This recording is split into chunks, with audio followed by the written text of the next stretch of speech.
Hello again, everyone. This is Joe Henches with Beyond the Chart, and this is technical analysis of the stock market today. Today is Saturday, December 13th, and this is the weekend edition. We're going to take a look at the market action, which has been extremely volatile, both over the last couple days and then for the week, and look at our indicators, the indices, and then we're going to look at 5 stocks today: Adobe, LULU, Freeport-McMoRan, Jinko Solar, and Micron Technologies.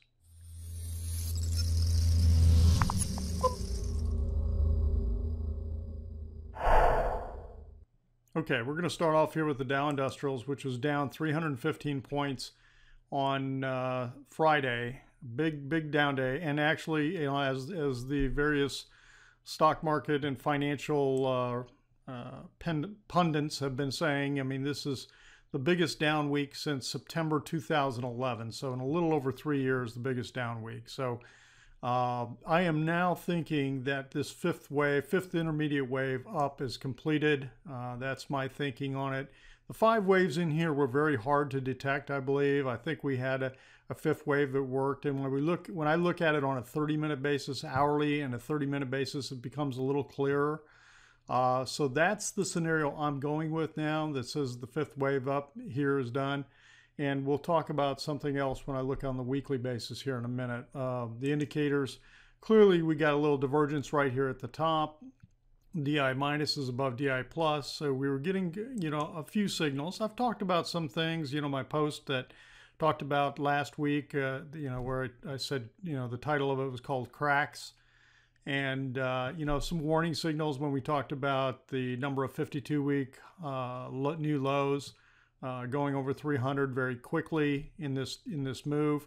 So you know, this is the extent of the move is a little bit surprising, but in a way it shouldn't be, because I think this may be, there's a realistic chance that we may have seen the top here on December 5th. So we'll take a look at it. I mean, you never know for sure, but there's an outside chance that this was the top.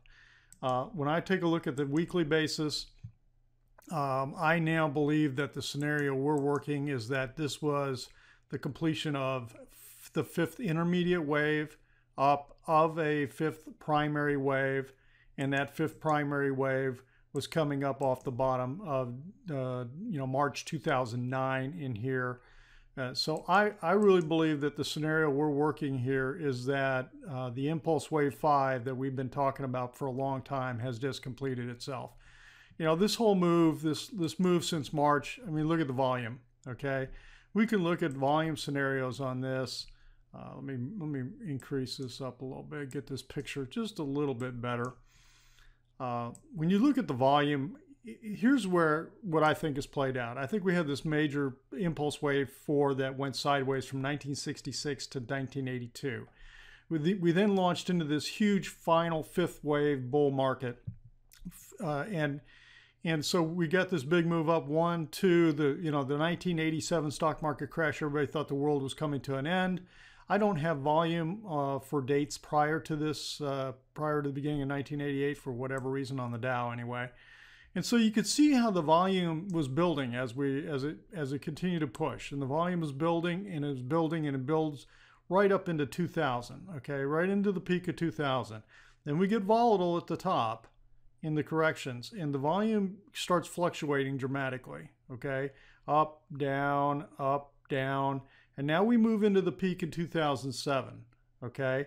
Now we have the tremendous volatility and tremendous volume in the sell-off to the bottom here into March 2009. Now we've got what some people are calling a new bull market, you know, a bull market for the decades, and on and on and on. Well, let's take a look at the volume of that bull market. You know, the volume of that bull market is nothing. It's just drying off. I mean, the whole time the market's going up, the volume is dropping off, like, you know, dramatically. I mean, this to me is not a bullish sign and a bullish scenario of this entire market. Now, we can't argue with the fact that we've had a bull move from here to here. Yes, it's been up for 4.5, almost 5 years straight. But this entire leg has been built on less and less volume, weakening scenario. that is not a strong scenario. So right now, I mean, yeah, there are alternate scenarios. I'm going to go with the one that I think is, I think we've got 5 waves up on this. I think it's a legitimate scenario, legitimate count. And what's going to happen is we'll look to see how this thing drops off and how the wave count happens as it starts to drop off. And I'm going to come back to this in a minute. See, we really, right now, we don't know for sure whether this is just corrective action or is this truly the first leg down of a major move, okay? And because of that, the reason why is because a lot of times in a corrective move, you get an ABC, say a zigzag, an ABC move, you're going to get 5 waves, then a 3-wave rally, then 5 more waves down, okay? Well, also, when you start off and you're looking for that first 5-wave move down, well, you know, you're looking for 5 waves. And so sometimes you get that and you're not quite sure what you've got until you've had several waves in. Let's take a look at, let me see if I can find it here. I'm going to pause this. Okay, so now we're looking at the intraday chart on the Dow Industrials. Okay, so right up here, this is 11:30 Eastern Time on Friday, December 5th. You know, the day of the all-time high closing, all right? So it looks to me like we got, you know, a 1 and a kind of a sideways 2, 3, pullback 4, and a 5th wave. So I think we got 5 minor wave, you know, minute waves in here, actually smaller than minute, but 5 waves creating this first minute wave. Then we started to get this first pullback, and I thought, okay, well, maybe we're getting an A, B, C type of thing. So we get this pullback. Then we get this next wave down, which stops after just 3 waves. So now what I think we've got is a scenario that's like 1, you know, a 1, a 3, a 3, kind of in here, and then this pullback. And this is actually when you drop down, this is a 30-minute chart. When you drop down to a 10-minute chart, you can see the 5 waves in here. So you've got a 3, 3, 5 flat. This is what we call a flat. Let me get rid of the markings here for a minute and go back to my mouse. Okay, so this is what we call a flat. So I'm calling this wave 2. So we got wave 1, wave 2. So then if this is a scenario where we're looking for 5 waves down, well, I'm looking for wave 3. Well, wave 3 equals wave 1. I'm doing projections here. That's what these lines are, projections. At 100%, at 17,488, okay? A normal wave 3 will come down here to 161.8. That's why I was looking for the market to come down to at least like 17,225, and it closed to 17,294. All right, so I'm thinking at least another 70 points to the downside on the Dow. The SPX may be, you know, a little bit different scenario. We'll look at that in a second. Now, there's always the possibility that it can extend. Absolutely. You know, can it go to 200%? Can it go beyond? Yes, absolutely it can. There's no rule that says it has to stop at 161.8. 161.8 is just a normal wave 3 construction in relationship to wave 1, okay? Wave 3 a lot of times can extend, okay? So that's where we're just gonna have to watch. I started looking at the wave structure in here too, and it kind of coincides with this down here. So then what's my expectation after that? If we had a flat, then after we complete wave 3, I'm looking for a little zigzag back up, okay? A little ABC zigzag. It should be, you know, like a sharp zigzag is my expectation, but it should not go beyond this wave 1. Okay, that's why I've got a red line across here. Okay, so it should not go beyond that. So that's what I'm looking at in here on the Dow Industrials. Let's take a real quick look at the S&P 500. A similar type scenario. Let me grab this so I can move it. And S&P 500, 1987 is where a normal length of wave 3 would be and complete. And it does look like within this wave 3, we've had 1, 2, 3, 4, and that we're working a 5th within the wave 3, and the same thing back on the Dow. So, and again, this can go below that, you know, it can go beyond that. And so there's no, you know, all you can do is kind of monitor and say, okay, you know, what what's signpost are we past now? I mean, what does that kind of indicate? Where does that leave us? So this is the scenario I'm watching, I'm looking for, and we'll see whether or not that plays out and we start to get, this third wave completed down, then a fourth wave, and then another fifth wave down. We get that, then, we'll have to reassess and see, just exactly what does that mean. But right now, it looks to me like, we're continued to head south, at least on Monday, and we'll see what happens. Okay, I'm going to stop this for a second. Okay, now I'm resuming with the NASDAQ. So here's the NASDAQ. Here's what the action that happened on Friday. And we're starting to get a little bit of a moving average crossover of the 10 EMA going below the 21, just like happened right here, before it dropped off. Now, we've had crossovers before, and then it doesn't, but that's when, the 50 was slanting up a lot stronger than it is now. So, we'll see. We'll see how this plays out. Let's take a look at the NASDAQ on a weekly basis. And there we go. Weekly basis, you can see, again, a big strong week to the downside, down 127 points for the week. And I believe, yes, we have very strong divergence on the RSI on the NASDAQ. Okay. Let's go to the New York Composite. New York Composite, look at this. This is really, again, this is New York Composite Index as opposed to the S&P 500. S&P 500 has real estate investment trusts and other different things in it, I believe.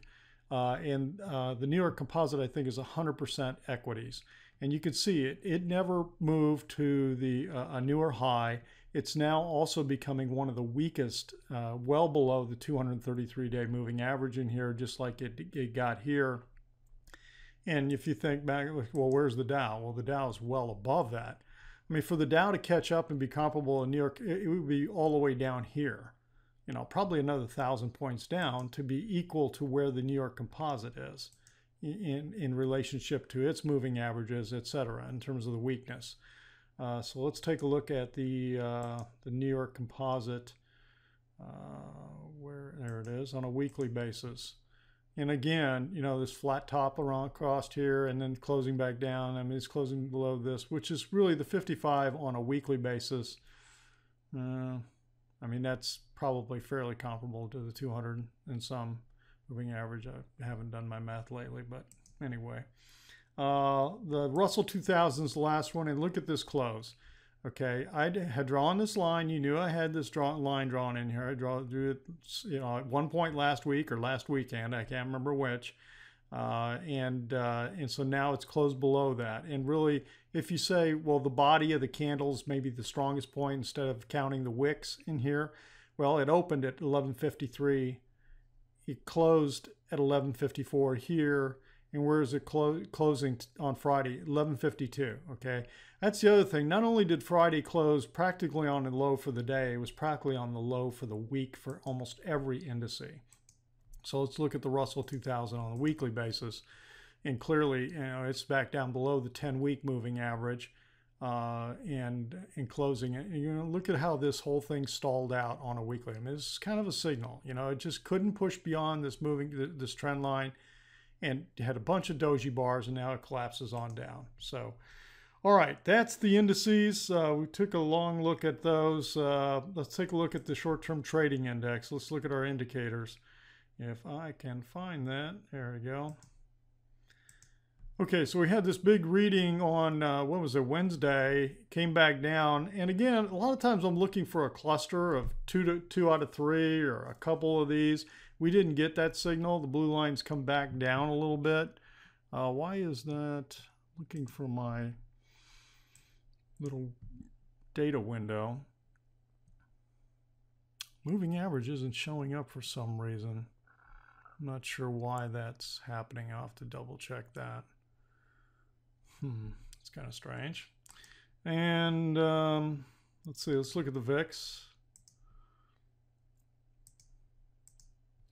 Now look at this big move. Look how things, I talked about, one of the posts I had was the blink of an eye. Look how things can change so quickly.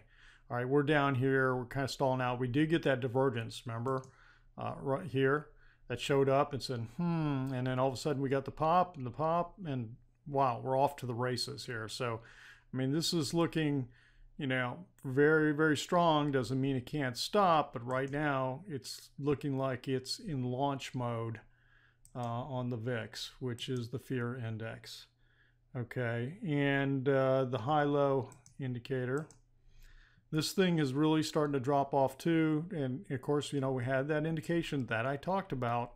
You know, I said, look, this was not confirming the move in the markets of the month of November since the end of October. It was not confirming it. And sure enough, it's come home to roost. All the chickens have come home to roost, and this thing has dropped down below the zero line. It's dropping off the edge here. And I started to look, and I think it was this one. It's like, okay, the blue line, which is the 10 day, how many days below? 1, 2, say 1. Yeah, I'll come back to that. I think I looked at this to see comparable where we were back over in here, but I can't remember. I thought it was 3 days, but anyway, that's getting very negative very quickly. The iShares high yield bond fund is basically falling off a cliff. I mean, you can just see this. I mean, it's just going, you know, straight down. Has it done it before? Yes, 2011. You know, we're coming back to, we're getting a lot of stuff like 2011, but the thing about 2011 is there's this huge government crisis that was going on. Now, I don't know. I mean, I know the House passed that resolution on the bill on funding the government, and I honestly have spaced out and don't know what the Senate has done on it. But you know, I just don't think that's the major theme of what's happening here. I just think a whole lot of things are working and combining, and including oil collapsing.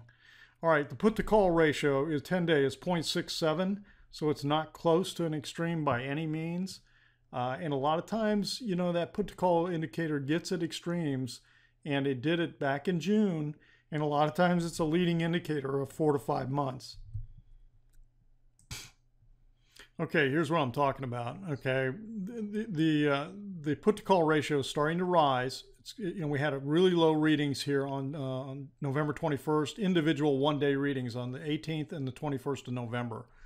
And the most bullish reading since the middle of June, back when we got extreme 10-day readings, okay? So now we're slowly building, but we're not nearly, we have to have a 10-day reading into the 80s, into the 0.8 something, for this to start turning green, slightly green, like we're getting extreme pessimism starting to show up. It's not even showing up yet in the put to call ratios. And I've also known, the last time I've gotten that, look for the green, okay? We got several red tops. We're looking for the green action in the right column. Okay, when did I get that? This was August 2011. Okay, extreme pessimism starting to jump in as the market's collapsing, and it's kind of like a little bit of a leading indicator. And we also got it right in here in June, in mid-June of that same year, okay, before it bounced up and then it collapsed. And the only other time we got this, or the last time, prior to those two instances in 2011, was all the way back 1 month before the bottom, or maybe a month and a half. Oh, we had a slight one here in February. There we go. That's the last time. And where do we bottom? In March. So literally a couple of weeks before the bottom in 2009. And then in January, there was even heavier extreme pessimism. But again, that was 2 months and then 1 month. So those were the last readings other than in 2011. So we have not seen any extreme pessimism as is reflected in a lot of buying of puts, okay? And so that hasn't shown itself yet. Okay, the last indicator I'm going to show is the Baltic Dry Index. And the Baltic Dry Index looks like it's breaking down again, okay? You can see when it breaks this trend line, it breaks down, and it's broken this trend line here. Let me blow it up for you. And it's broken this trend line in November as it's coming on down, or actually into early December, okay? So another sign that the global economic environment is not positive. I mean, look at this overall scenario. Okay, let's look. I mean, from the late 90s, yes, you know, the stock market bottomed in late 2000. Well, the Baltic Index had already turned up from late 2001, and you know, global economic expansion, some pullback, expansion, peaking into late 2007 into 2008, and then look at this environment of the last 5 years. So you combine this kind of look on the Baltic Dry Index with a stock market rally of the last 5 years on extremely declining volume, and it just looks like, you know, a scenario that is not built on strength. Okay, now let me show you one other. So when you say Baltic Dry Index, why am I talking about this? Here's a little blurb from the Investopedia, okay? www.investopedia.com. Changes in the Baltic Dry Index could give investors insight into global supply and demand trends. This change is often considered a leading indicator of future economic growth or contraction because the goods shipped are raw pre-production material, which is typically an area of very low levels of speculation. Okay, so, you know, this index is created by the London-based Baltic Exchange that deals in the whole transportation of materials all around the globe. Okay, now I want to jump into our stocks. We're going to look at Adobe. Adobe was the big winner on the market yesterday, up 9%. Had a big, I think their earnings may have come out. I'm not really sure. You know, and again, I don't, you know, I'm watching a lot of stocks. I don't watch a lot of these on an individual basis to know what specific announcements are coming out when. Sometimes I'm close to them, but this one I wasn't. But this is a case where it started to roll over, and if you start to get any kind of profits, this is an argument for making sure you grab some profits. Let's say if you had some puts.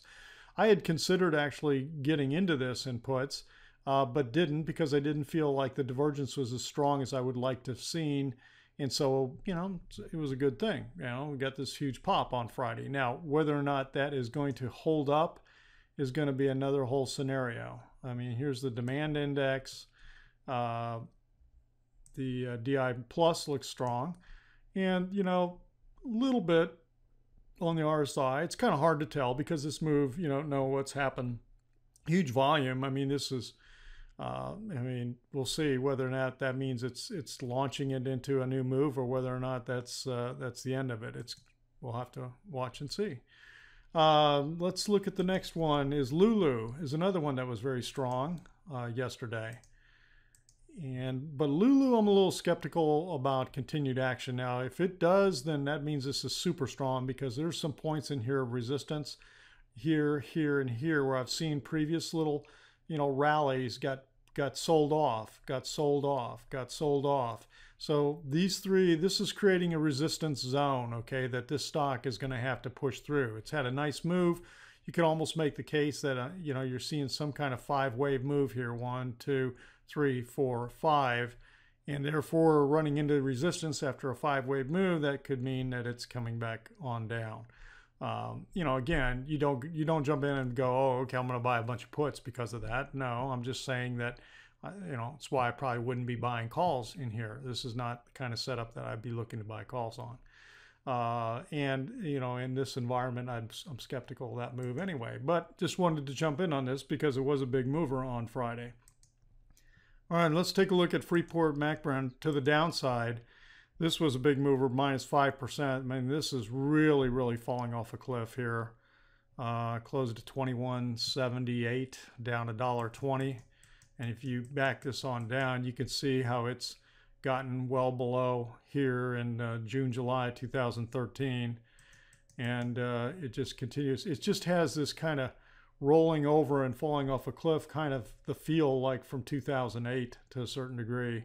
Now, granted, we had a pretty strong move here in 2011, and we'll see whether or not, you know, what comes in to stop this kind of move. I mean, it's at pretty extreme levels. There's no doubt about it. The next one is Jinko Solar, which was down about 3.4%. So again, solar stocks continuing to sell off, or at least Jinko is. I think the rest of them did. I can't remember exactly, but you know, they had a little bit of this sideways kind of zigzaggy action here, and that looked corrective to me. And sure enough, we've gotten continued move to the downside. you know, we may be coming in. I mean, it looks like it might be. I mean, here's where it stopped anyway on Friday. Low 1942, low 1945. That'll be interesting to see if that low point holds. Okay, the next one is Micron Technologies. And this is one of the trade ideas that I had on Friday. Got into this one puts, did very well, had a nice day yesterday, so we're still in the position. I'll talk more about this tomorrow on trade ideas, review of trade ideas. So I don't want to go into a ton of detail. It looks like this breakout may have kind of failed because it kind of broke above these highs in here, broke above, and now looks like it's pulling back down below it. So we'll have to continue to see. I remember seeing this. That's on the demand index. Let me look at the RSI real quick. Yeah, we got this trend line break on the RSI too. And I remember seeing that, and that just kind of reinforced what I was seeing in the price action here. Okay, that's it for today. Long video. We had a lot to cover, and boy, the market is definitely heating up right now, and we'll see whether or not this thing, how much further it goes to the downside in this move. We'll keep monitoring it closely, and we'll be back tomorrow with trade ideas, and we'll look at the ones that we either got out of and are still in, or any new ones for the coming week, and we'll go from there. All right, everyone, have a great weekend. This has been Joe for Beyond the Chart. Please share the video on social media, tweet it. And if you're not a subscriber, subscribe. It's real easy to do. Just click on the little red box here or any box on the website, and you can subscribe, get access to the Trade Ideas webpage. So, all right, talk to you soon.